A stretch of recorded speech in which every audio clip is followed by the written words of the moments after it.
നമസ്കാരം. നീറ്റ് പരീക്ഷാ ചോദ്യപേപ്പർ ചോർച്ച എന്ന വിഷയമുയർത്തി ജന്തർ മന്ദറിൽ അക്രമസമരം നടത്തിയവരെ വിമർശിച്ച വീഡിയോയുടെ പേരിൽ TG മോഹൻദാസിനെ ഞങ്ങളൊക്കെ മോഹൻദാസ് സാർ എന്ന് വിളിക്കും. അദ്ദേഹത്തെ തിരുവനന്തപുരം സൈബർ പോലീസ് കസ്റ്റഡിയിലെടുത്തിരിക്കുകയാണ്. ഇപ്പോൾ ഇതിനോടകം തന്നെ ഏഷ്യാനെറ്റ് ന്യൂസൊക്കെ അത് ആഘോഷിച്ച് തുടങ്ങിക്കാണും. പക്ഷേ അദ്ദേഹത്തെ കസ്റ്റഡിയിലെടുത്തിരിക്കുന്നു എന്നുള്ളതാണ് ഇപ്പോഴുള്ള പുതിയ വിവരം. 5 മണിയോടെ അദ്ദേഹത്തിൻ്റെ കൊച്ചിയിലെ വീട്ടിലെത്തിയ തിരുവനന്തപുരം സൈബർ പോലീസ് മട്ടാഞ്ചേരി പോലീസിൻ്റെ സഹായത്തോടു കൂടിയാണ് അദ്ദേഹത്തെ അറസ്റ്റ് ചെയ്തത്. അദ്ദേഹം ഈ പറയുന്ന പ്രസ്തുത വീഡിയോ അപ്ലോഡ് ചെയ്ത കമ്പ്യൂട്ടറോ ഫോണോ എന്തെങ്കിലുമൊക്കെ പിടിച്ചെടുക്കുവാൻ സാധിക്കുമെന്നുള്ള ധാരണയിൽ അദ്ദേഹത്തിൻ്റെ വീട്ടിൽ തിരച്ചിൽ നടത്തി. പിന്നീട് അദ്ദേഹത്തെ കസ്റ്റഡിയിലെടുത്തു. ഇന്ന് ഞായറാഴ്ചയാണ്. വൈദ്യപരിശോധനയ്ക്ക് ശേഷം അദ്ദേഹത്തെ തിരുവനന്തപുരത്തെത്തിക്കും. നാളെ കോടതിയിൽ ഹാജരാക്കും. ഇതാണ് ഇപ്പോൾ നമുക്ക് ലഭ്യമാകുന്ന വിവരം.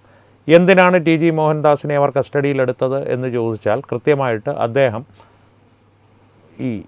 ഈ സമരാഭാസത്തെ ജന്തർ മന്ദറിൽ നടന്ന സമരാഭാസത്തെ കുറിച്ച് പരാമർശിക്കുന്ന വീഡിയോയിൽ ഞാനായിരുന്നു പ്രധാനമന്ത്രിയെങ്കിൽ, അധികാരം എൻ്റെ കയ്യിലായിരുന്നെങ്കിൽ ഞാൻ ആ പ്രദേശത്ത് കർഫ്യൂ പ്രഖ്യാപിക്കുകയും 3 തവണ മൈക്കിലൂടെ ഇവരോട് പിരിഞ്ഞു പോകുവാൻ വിളിച്ചു പറയുകയും അതിനുശേഷം അവർക്ക് നേരെ നിറയൊഴിക്കുകയും കുറേ പേർ മരിക്കും, ആകെ തിക്കും തിരക്കുമാകും, ശവശരീരങ്ങൾ എടുത്ത് ആശുപത്രിയിൽ കൊണ്ടിടും, അങ്ങനെ ആ പ്രശ്നം മുന്നോട്ട് പോകും എന്നുള്ള രീതിയിൽ അദ്ദേഹം പറയുകയും പിന്നീട് അദ്ദേഹം പറയും ഞാനല്ലല്ലോ പ്രധാനമന്ത്രിയായ നരേന്ദ്രമോദിക്ക് പരിമിതികൾ കാണും, അദ്ദേഹത്തിൻ്റെ സ്ഥാനത്തിരുന്ന് വിവിധ വീക്ഷണകോണിലൂടെ അല്ലെങ്കിൽ വിവിധ കോണുകളിലൂടെ കാര്യങ്ങൾ ചിന്തിക്കേണ്ടി വരും, അതുകൊണ്ട് അദ്ദേഹം അത് ചെയ്യുന്നില്ല. ഇതായിരുന്നു TG മോഹൻദാസിൻ്റെ ആ വീഡിയോയിൽ അദ്ദേഹം പറഞ്ഞ ആ കലാപാഹ്വാനമെന്ന് ഇപ്പോൾ സൈബർ പോലീസ് ആരോപിക്കുന്ന കുറ്റത്തിൻ്റെ പശ്ചാത്തലം. അദ്ദേഹം പറഞ്ഞതിൻ്റെ ഒരു രത്ന ചുരുക്കം.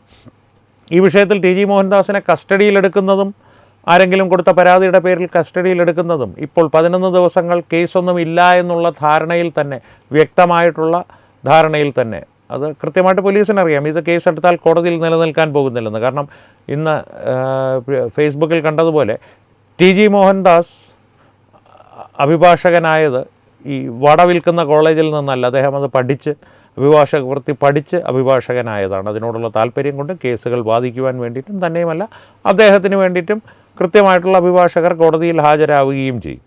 അതുകൊണ്ട് തന്നെ പോലീസിനറിയാം ഈ കേസ് കോടതിയിൽ ഏറെക്കാലം നിലനിൽക്കില്ല എന്നുള്ളത്.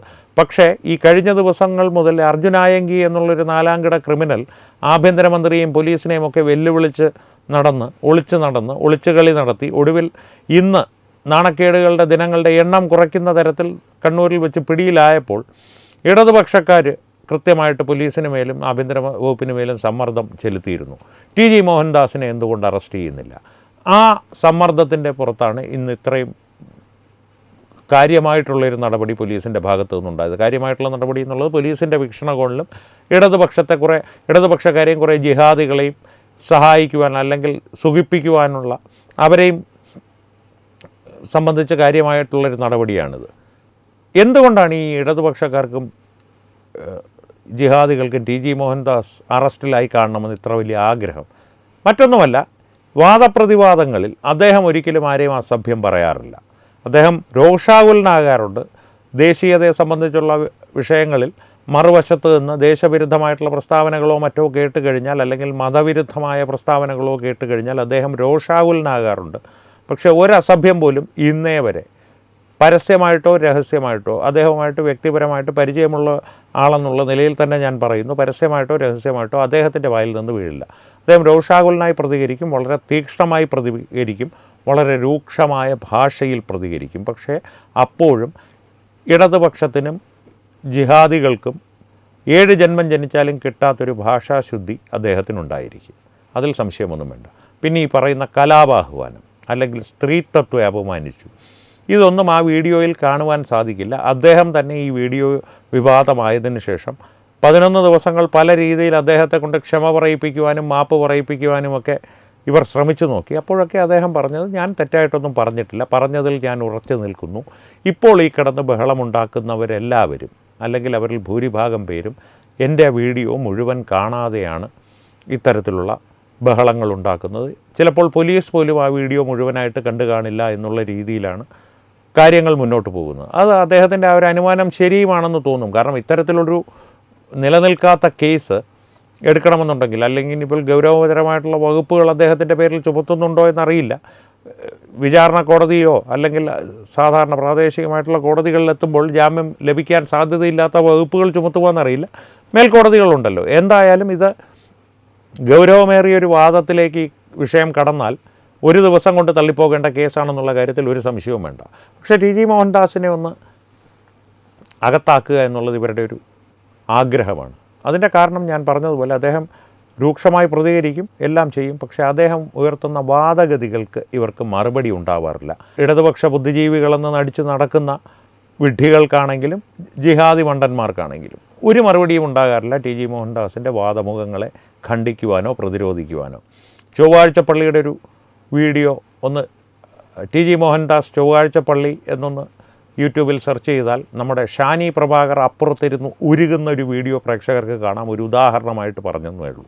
അതുപോലെ അദ്ദേഹത്തിൻ്റെ ഈ വാദഗതികളെ ഖണ്ഡിക്കുവാനുള്ള ആയുധങ്ങൾ തങ്ങളുടെ കയ്യിലില്ല എന്ന് മനസ്സിലാക്കിയ ഇടത് ജിഹാദി ആവാസ വ്യവസ്ഥ. എന്നാൽ പിന്നെ നമ്മുടെ സ്വാധീനമുള്ള സർക്കാരാണല്ലോ ഇപ്പോൾ നടക്കുന്നത്. ഇടതുപക്ഷക്കാർക്ക് നേരിട്ട് സ്വാധീനമില്ല എന്ന് വേണമെങ്കിൽ പറയാം വാദത്തിന്. ജിഹാദികൾക്ക് എന്തായാലും സ്വാധീനമുണ്ട്. അപ്പോൾ നമ്മുടെ സർക്കാരാണല്ലോ. അതിപ്പോൾ ഇടത് വന്നാലും കോൺഗ്രസ് വന്നാലും അങ്ങനെ തന്നെയാണ്. ഇത് കുറച്ചുകൂടി ജമാഅത്തെ ഇസ്ലാമിക്കൊക്കെ നേരിട്ട് സ്വാധീനമുള്ള സർക്കാരായതുകൊണ്ട് കുറച്ച് ദിവസം ഇയാളെ പിടിച്ച് അകത്തിടാം എന്നുള്ളൊരു സന്തോഷം അവർക്ക്. അതിന് വേണ്ടിയിട്ടാണ് ഈ ചെയ്യുന്നത്. പക്ഷേ ഈ അവസരത്തിൽ ചില ചോദ്യങ്ങൾ ഉയരുന്നുണ്ട്. അർജുനായങ്കിക്ക് സമാനമായിട്ടുള്ളൊരു ഗുണ്ടയാണ് അല്ലെങ്കിൽ അതിലും വലിയ വിപത്താണ് എന്ന് ചില ഈ നേരത്തെ പറഞ്ഞ ബുദ്ധിജീവികളെന്ന് സ്വയം നടിച്ച് നടക്കുന്ന വിഡ്ഢികൾ പറയുന്നത് സാമൂഹ്യ മാധ്യമങ്ങളിൽ ഇപ്പോൾ നിങ്ങൾക്ക് കാണുവാൻ സാധിക്കും. അർജുനായങ്കിക്ക് സമനല്ല ടി.ജി. മോഹൻദാസ് എന്നുള്ളത് വ്യക്തമായിട്ട് അദ്ദേഹത്തെ അറിയുന്നവർക്കറിയാം, അദ്ദേഹത്തെ കേൾക്കുന്ന പൊതുജനത്തിനും അറിയാം. പക്ഷെ അതിനും അപ്പുറത്തേക്കുള്ളൊരു ചോദ്യം, ജാൻമണി എവിടെ പോയി? രാജ്യത്തിൻ്റെ പ്രധാനമന്ത്രിയെ അധിക്ഷേപിച്ചത്, അതും ഏഷ്യാനെറ്റ് ന്യൂസിൻ്റെ ഭാഷയിൽ പറഞ്ഞാൽ ജന്തർ മന്ദറിൽ പ്രധാനമന്ത്രിയെയും പ്രധാനമന്ത്രിയുടെ മാതാവിനെയും ഒക്കെ അസഭ്യം പറയുന്നത് പ്രധാനമന്ത്രിയെ വിമർശിച്ചതിൻ്റെ പേരിൽ കേസുകൾ എടുക്കപ്പെട്ട എന്നുള്ള രീതിയിലാണ് പറയുന്നത്. ടി.ജി. മോഹൻദാസ് അധിക്ഷേപിച്ചു, വിദ്യാർത്ഥികളെ അധിക്ഷേപിച്ചു. അദ്ദേഹം ഒരു സാങ്കല്പിക സാഹചര്യം പറഞ്ഞതിനെ അധിക്ഷേപം, പ്രധാനമന്ത്രിയെയും പ്രധാനമന്ത്രിയുടെ മാതാവിനെയും പച്ചയ്ക്ക് അസഭ്യം പറയുന്നത് വിമർശനം. ഇത്തരത്തിലുള്ള ഇരട്ടത്താപ്പിൻ്റെ ഇടയിൽ ജാൻമണി ഇതെവിടെ പോയി? ജാൻമണിയുടെ പേരിലും കേസ് രജിസ്റ്റർ ചെയ്യപ്പെട്ടിട്ടുണ്ടല്ലോ. ജാൻമണിയെ അറസ്റ്റ് ചെയ്യാൻ പോലീസിന് എന്താണ് ഇത്ര മടി? അതോ ടി.ജി. മോഹൻദാസിന് ഇല്ലാത്ത എന്തെങ്കിലും നിയമപരിരക്ഷ ജാൻമണിക്ക് പ്രത്യേകമായിട്ട് ആഭ്യന്തര വകുപ്പ് നൽകിയിട്ടുണ്ടോ? ഒരുപാട് ജിഹാദികൾ പ്രധാനമന്ത്രിയുടെ പേരിൽ ഫേക്ക് വീഡിയോകൾ, ഡീപ്പ് ഫേക്ക് എഐകൾ പ്രചരിപ്പിച്ചിട്ടുണ്ട്. അവരെ എന്തുകൊണ്ട് അറസ്റ്റ് ചെയ്യുന്നില്ല? ഈ ചോദ്യങ്ങളെല്ലാം പ്രസക്തമായിട്ട് ഉയർന്നുകൊണ്ട് തന്നെ ഇരിക്കും. അതിനൊരു കാരണം മാത്രമായി ടി.ജി. മോഹൻദാസ് സാറിൻ്റെ അറസ്റ്റ് ഭവിക്കുകയുള്ളൂ. അതിനപ്പുറത്തേക്ക് ഒരു നിമിഷം പോലും ആ മനുഷ്യൻ്റെ സ്വഭാവമോ ആ മനുഷ്യൻ്റെ ദേശീയതയോ ഉലയ്ക്കുവാൻ പോലീസിനോ ആഭ്യന്തരമന്ത്രിക്കോ ഈ ഇപ്പോൾ തുള്ളിച്ചാടുന്ന ഇടത് ആവാസ വ്യവസ്ഥയ്ക്കോ അല്ലെങ്കിൽ ജിഹാദികൾക്കോ സാധിക്കില്ല എന്ന് എഴുതി വച്ചുകൊള്ളൂ. അതിനപ്പുറത്തേക്ക് ഈ വിഷയത്തിൽ കൂടുതൽ ചർച്ചകൾക്ക് പ്രസക്തിയേയില്ല. ഇനി കാര്യങ്ങൾ തീരുമാനിക്കേണ്ടത് കോടതിയാണ്. കോടതി തീരുമാനിച്ച് അദ്ദേഹം പുറത്തു വരുമ്പോൾ ബാക്കി അദ്ദേഹത്തിൻ്റെ വായിൽ നിന്ന് തന്നെ നമുക്ക് കൂടുതൽ വിവരങ്ങൾ അറിയാം. ഇത് സംബന്ധിച്ചുള്ള അദ്ദേഹത്തിൻ്റെ തുടർന്നുള്ള അഭിപ്രായങ്ങളും അറിയാം. അപ്പോൾ ശ്രദ്ധിച്ചോളൂ, ഏതെങ്കിലും തരത്തിൽ ഒരിഞ്ചെങ്കിലും അദ്ദേഹം പറഞ്ഞ അഭിപ്രായത്തിൽ നിന്ന് പിന്നോക്കം പോകുന്നുണ്ടോ എന്നുള്ളത് സാധ്യതയില്ല. കാരണം ടി.ജി. മോഹൻദാസ് എന്നുള്ളത് ഒരു ഇപ്പോഴത്തെ ഭാഷയിൽ പറഞ്ഞാൽ അത് വേറെ ലെവലാണ്. അലഗി ലെവൽ കാ ബന്ദാത എന്ന് ഹിന്ദിയിൽ പറയും. അത് വേറെ ലെവലിലുള്ള വ്യക്തിയാണ്. കാത്തിരുന്ന് കാണാം നമുക്ക്. കോടതി തീരുമാനിക്കട്ടെ. എന്തായാലും ടി.ജി. സർ പെട്ടെന്ന് തന്നെ പുറത്തു വരട്ടെ എന്ന് എൻ്റെ വ്യക്തിപരമായ ആഗ്രഹം പ്രേക്ഷകരോട് പങ്കുവെച്ചുകൊണ്ട് ഈ വിഷയം ഇവിടെ അവസാനിപ്പിക്കുന്നു.